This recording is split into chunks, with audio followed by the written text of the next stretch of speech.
In this video, I'm going to be showing you how to fix Roblox error code 533, so be sure to watch this video until the very end to prevent any mistakes in the process. You're going to begin by going on to Roblox, going to your settings, and just making sure that under privacy, that your account restrictions are disabled. Now, you can turn it off and on just to make sure that nothing is being restricted.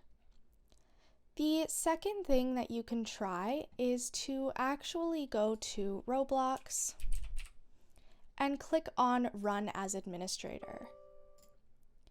What this will do is actually check if anything is incorrect in the files or if you need to fix anything.